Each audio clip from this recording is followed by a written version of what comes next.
The Longhorns pulled out a close one against the ranked Vanderbilt Commodores 27-24. We discuss on today's episode of Locked on Longhorns. As soon as I find this video, here we go.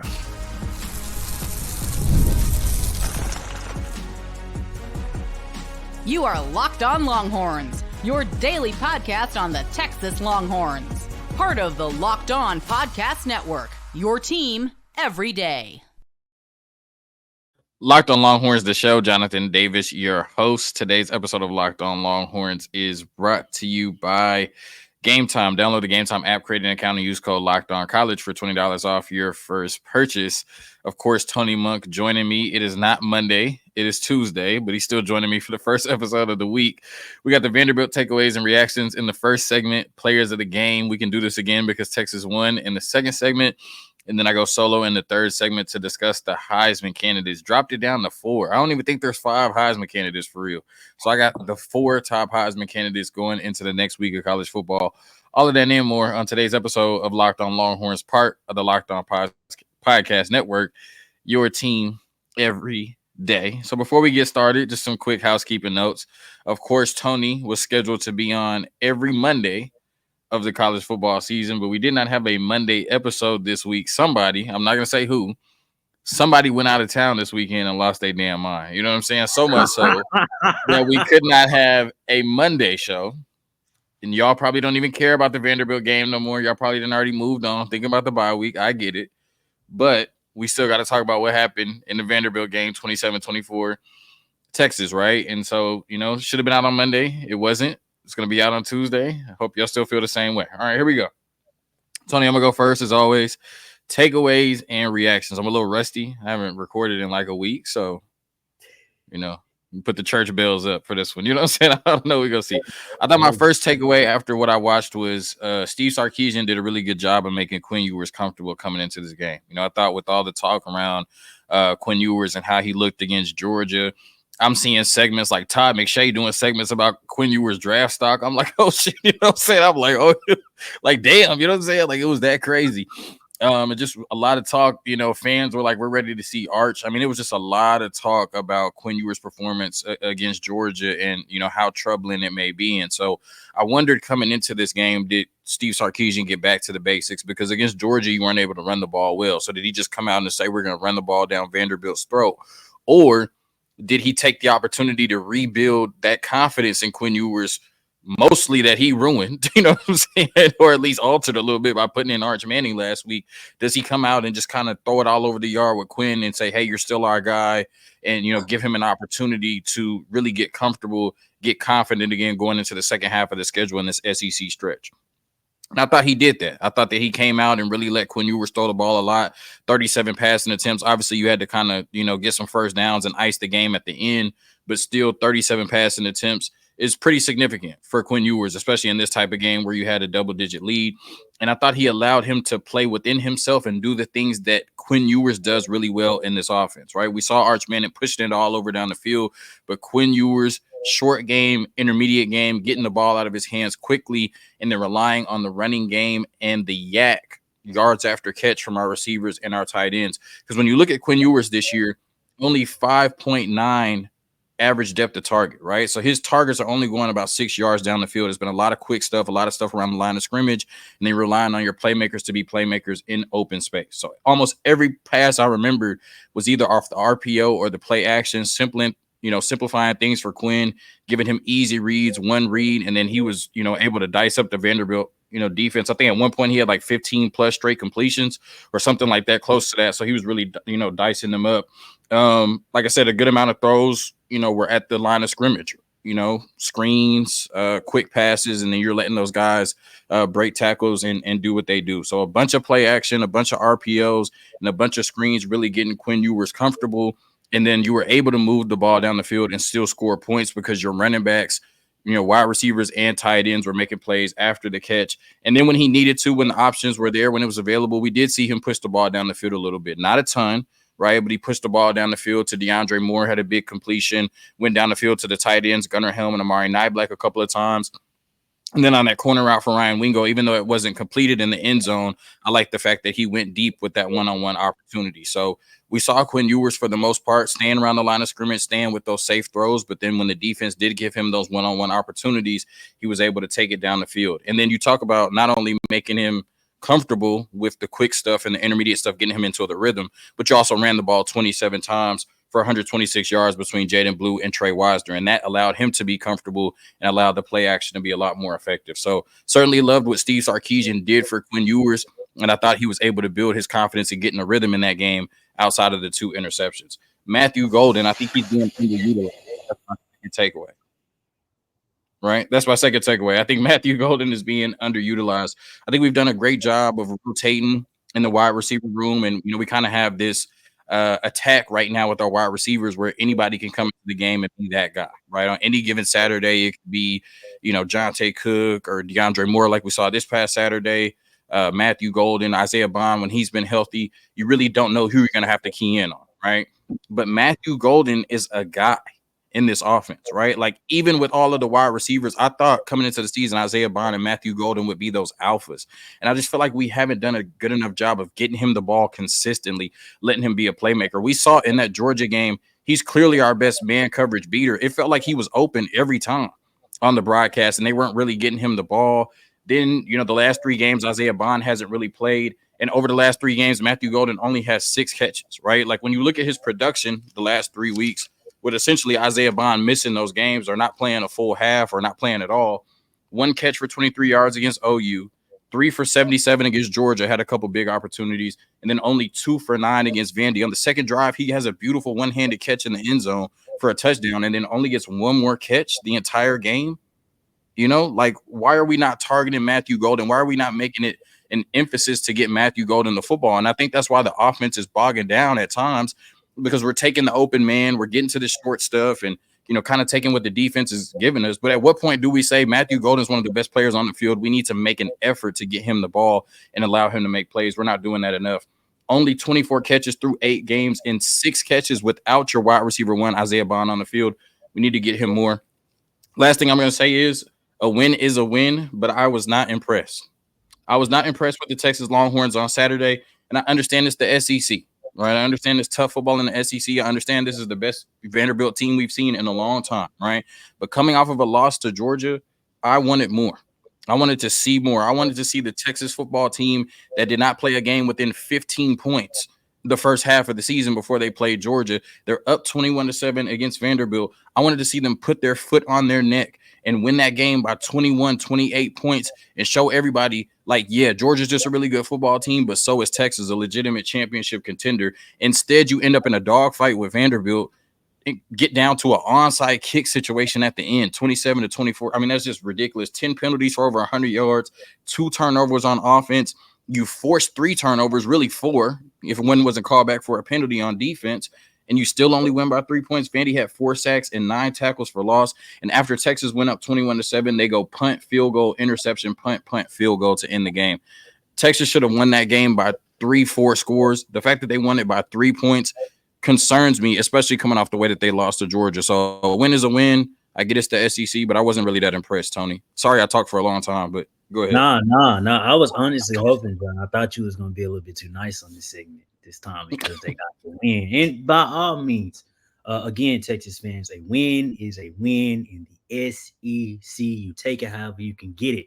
But when you're a team like Texas Longhorns and a big name is attached to you and everybody knows about your school, you do need to come out and be able to better put your foot on the necks of team just like Vanderbilt. Now, Vanderbilt is a team that we've seen the last 3 weeks play everybody very, very hard.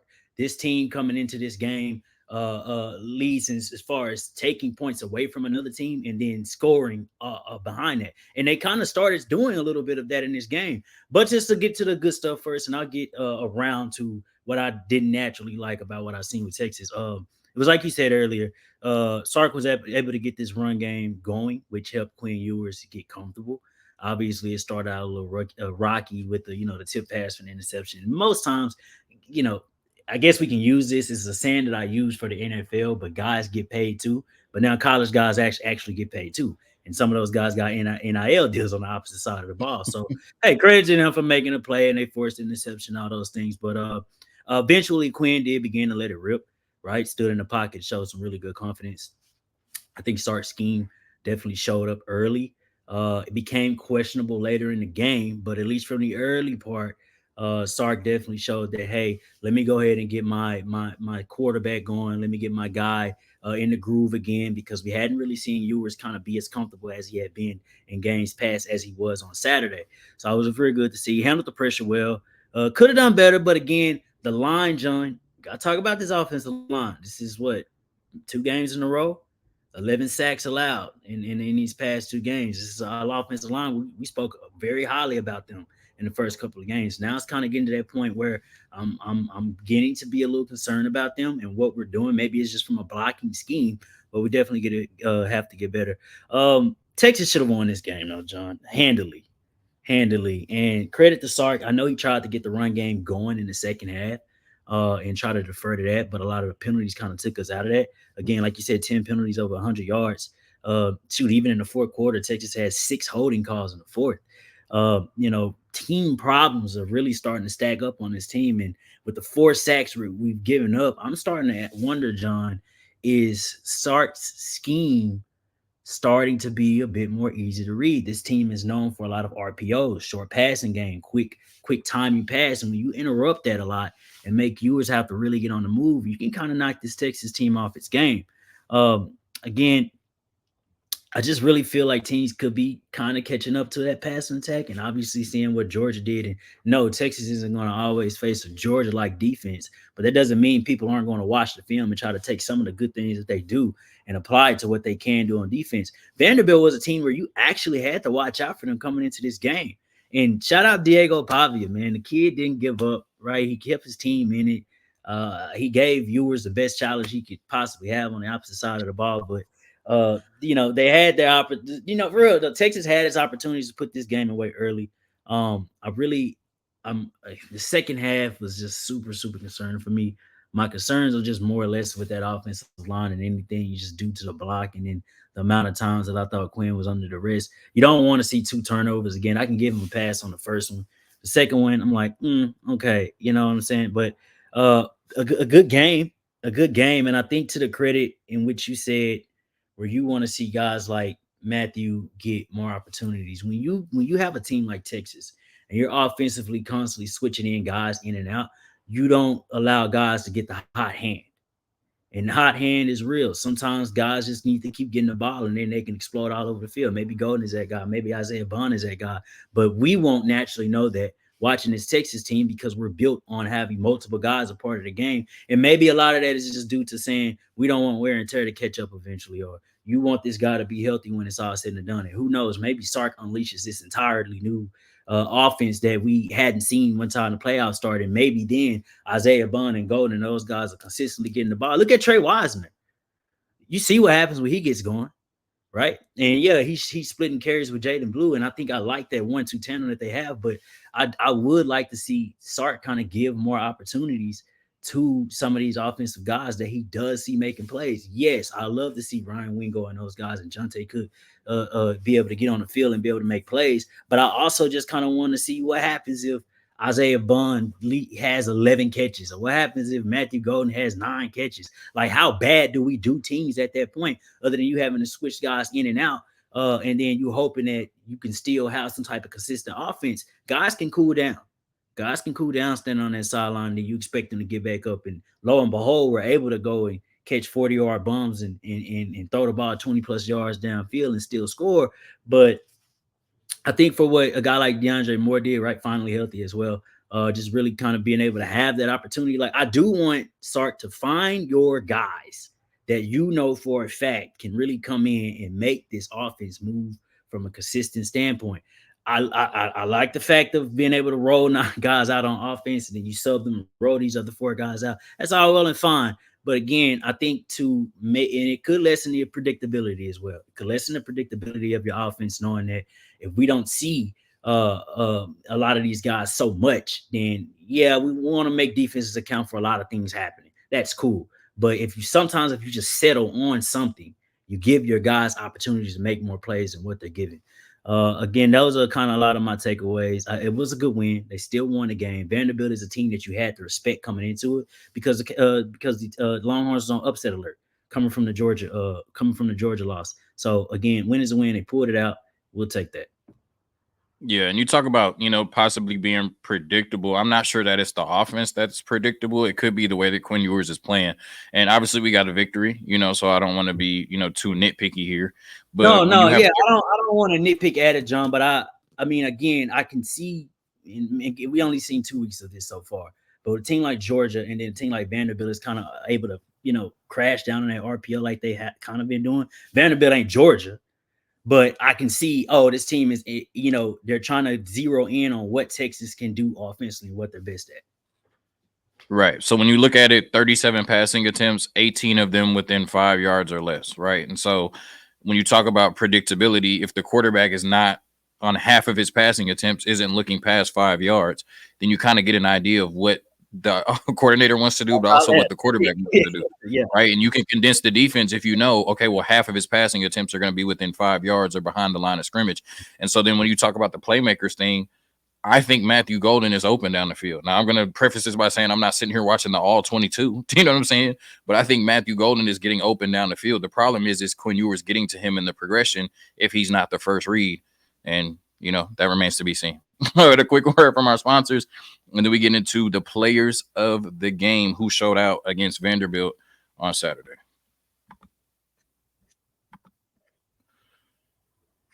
All right, today's episode of Locked On Longhorns brought to you by FanDuel. Hey, NFL fans, you can start the season with a big return on FanDuel, America's #1 sportsbook. So when you get a hunch in the middle of the game, you can check out the latest stats, view live play-by-play, and so much more on the same page where you place your bets. You'll get started with $200 in bonus bets guaranteed when you place your first $5 bet. That's FanDuel.com. Place your bets today. All right, so getting back into our players of the game, let me go ahead and pop this off. Once again, we had a hefty first segment, you know what I'm saying? So we go cool down a little bit in the second segment. But talking about the players of the game real quick, Quinn Ewers, right? And I know that I haven't just been super complimentary of Quinn Ewers. It's probably my first time, period, that he's been a player of the game. He did have the 2 interceptions, and we've seen this a lot with Quinn Ewers, the batted balls. Like, I want to say they're not his fault, but so many of his balls get batted at the line. It's like, all right, bro, you know what I'm saying? Like, thinking this happening every week. It probably is you. You know what I'm saying? Like, get that release up, something. You know what I'm saying? Like, high and tight. I don't know. You know what I'm saying? But either way, 27 to 37, 288 yards, 3 touchdowns. Obviously, the 2 interceptions, but he could have folded. After that last game against Georgia, could have folded, being replaced by Arch Manning, all the national conversation. And he came out and did what Steve Sarkisian asked him to do and was surgical with it. And like I said, we saw him showing confidence, right? One-on-one to DeAndre Moore, I'm taking that shot. One-on-one with Ryan Wingo down the field, I'm taking that shot. I saw a couple tight window throws and completions to Gunnar Hill, right, where he probably could have went to the check down.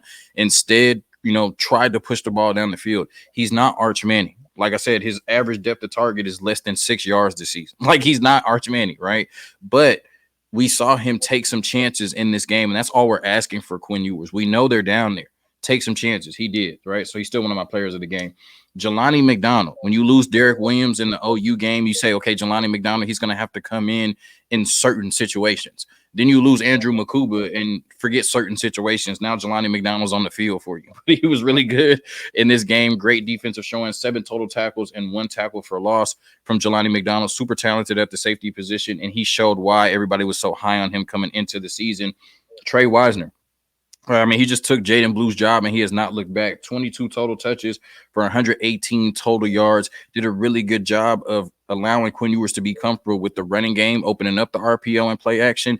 And then when, he needed a check down, 3 catches for Trey Wisner as well. And then I want to give the Texas defense credit, right? 8 straight games with a forced turnover, 3rd straight game with multiple turnovers, Oklahoma, Georgia, and now Vanderbilt. So I want to give them a lot of credit. I want to give the entire Texas team credit, right? Because Vanderbilt averages 32 and a half minutes of time of possession per game. That's after they lost the time of possession battle in this last game. They were 12th in the country now in time of possession. They were better than that coming into this game. Texas held the ball for 31 minutes. Vanderbilt had it for 28. So a great collective effort, forcing turnovers, being able to run the ball, being able to make plays on offense, especially in the first half. You were able to keep Diego Pavia off the field long enough. It's crazy I'm even saying this, but you were able to keep Diego Pavia off the field long enough for Texas to get a victory. So those are my players and units of the game. I actually did have Quinn Ewers on my list today, John. I think, again, when you go through what you experienced last week, and this is real, right? You get kicked out of the game because you're playing porous, and they put in your backup where everybody likes more than you, and then you have to regain your confidence. This is real. We're talking real stuff. You have to regain your confidence after a game like that, and then come up and then face a team that has you on upset alert in Vanderbilt and still come out and win this game in the fashion that they won. Big ups to Quinn Ewers for that. I know I had probably said too much good about him in the last 2 weeks, but again, for a quarterback to have to come in and be the leader of your team all over again and then will them to a win, I think that was huge. Forget the stats. Just as a man having to pick yourself back up, I got to give a shout out to Quinn Ewers on that. I got DeAndre Moore, right? Exploded. So I had a really good day. Back to being 100%, so he had his breakout game. I got Trey Moore. Watched him move all over the field the other day, kind of keep Pavia moving around a lot. Had the fumble recovery. Didn't show up on the stat sheet, but when you got a guy that's kind of able to go out there, be blue collar, he brought his pill to work that day. I was super happy to see him kind of moving around. Michael Taft, guy on my list too, had not only had his interception but also forced a fumble, had a pass breakup, and was a part of a number of plays on that day. So that is my players of the game. Yeah, really good. I remember Trey Moore made a play too, like when they were backed up on their end zone, and Diego Pavia tried to do the little shovel inside, like the Chiefs play, and Trey Moore hit it and stopped that. That stopped them from picking up a crucial third down. But So, little fun fact though, I did come across. Sorry to interrupt you, John. He and Ethan Burt, with that play that they made, that actually helped bring them a championship back in high school in Austin. They was working together on that, so that was pretty cool to see those two guys, kind of working in tandem again. all right, that's cute, Tony. All right, we'll end the second segment on that. That was sentimental. A fun fact for the Texas fans, man. We don't do that here on Locked On Longhorns, but either way, you know what I'm saying. We appreciate Tony for that. Preaching to the choir 2 weeks ago, and they had nothing to say. Yeah. We've had enough of Tony. A quick word from the sponsors, and then I go solo with my 4 Heisman candidates. There aren't 5 worthy this week. You know what I'm saying? So we're only going with 4 after a word from the sponsors. All right, today's episode of Locked On Longhorns also brought to you by Return on You. Hey, Longhorn fans, it's time to recognize the Roy Player of the Week so far this season. Roy has pulled over $20,000 to support players on Return on You. Micro deposits lead to massive change. With the Roy app, you can direct your support to the athletes you love, ensuring that all funds go to the specific player you choose. Unlike collectives, you know exactly where your support is going. You even receive exclusive content like personal videos and updates after the season. The best part, it's risk-free. If the athlete transfers or doesn't deliver the content, you get your money back. This week, I know he makes enough NIL money, but I'm supporting Quinn Ewers, right? Even $10 makes a difference to his Return on You, his Roy Fund, his NIL. Let's show Quinn Ewers some love and keep him connected to our school. I don't think that's a problem. But pay today, celebrate tomorrow. Your support set your team up for success.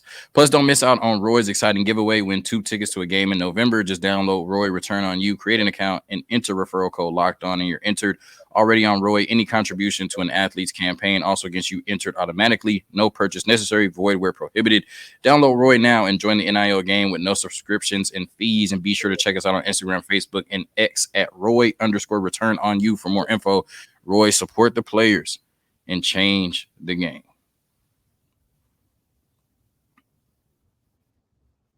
All right, getting out of here really quickly with our Heisman candidates. Only 4 this week, right? Like I said, these boys really ain't been separating themselves in college football this year. These quarterbacks throwing picks left and right, teams losing left and right. I mean, I started to put Jalen Milroe in here. They got 2 losses. Like, you know what I'm saying? What's going on? Boys got a bye week every other week. You know what I'm saying? I'm like, geez.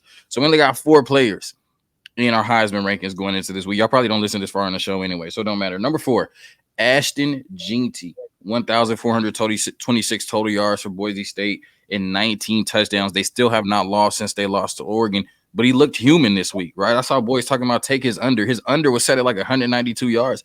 I take the under every week, but it's Ashton Jeanty. You're still going to be nervous. You know what I'm saying? But he came back to earth this week. Look, 33 carries for 128 yards and a touchdown. And I know people are saying that's coming back to earth. Well, he's averaging like 9 yards a carry on the season. This was only 3.9 yards per carry. So shout out to UNLV. They might have put out the blueprint on Ashton Jeanty on how to stop him because clearly nobody else could. Number 4, Travis Hunter. He had dealt with the shoulder injury the last couple of weeks, so he looked somewhat human, right? Only 5 catches, not making the plays we're used to seeing on defense. I think last week against Arizona, he only played in the first half. But Travis Hunter was back, right? This game, 9 catches for 153 yards and 2 touchdowns against Cincy, Colorado, bowl eligible, all that stuff y'all talking about. Dion looking pretty good on y'all. 757 yards and 8 touchdowns on the season. Also 3 turnovers forced. We just haven't seen anybody do it like Travis Hunter in a long time. Pause. So, yeah, that's why he's number 3 on my Heisman rankings. Number 2, Cam Ward, right? I got to move Cam Ward down to number 2. No touchdowns in this game. He didn't need it going against the corpse of Florida State and beating them in a big rivalry game. 2,932 total yards and 27 touchdowns. Oh, yeah, still leading college football in QBR. But Miami has not beaten a ranked team yet this season. He just came off a game with 0 touchdowns, so I got to move for the first time this year. Dillon Gabriel, former Sooner. I just had to say that, right? Throw it in their face. Dillon Gabriel, former Sooner, 2,468 total yards and 23 touchdowns. Another ranked win against Illinois this past weekend with 4 total touchdowns. Oh, yeah, they also beat Ohio State, a top 5 team. Big matchup against Michigan this Saturday, or what's left of Michigan. But Dillon Gabriel, certainly, at this point, I would give him the edge over Cam Ward, the way that he's been balling. Thank you for tuning in to another episode of Locked On Longhorns, part of the Locked On Podcast Network, your team every day. Once again, sorry this is a day late, but Tony couldn't help himself this weekend. Hook 'em. Peace.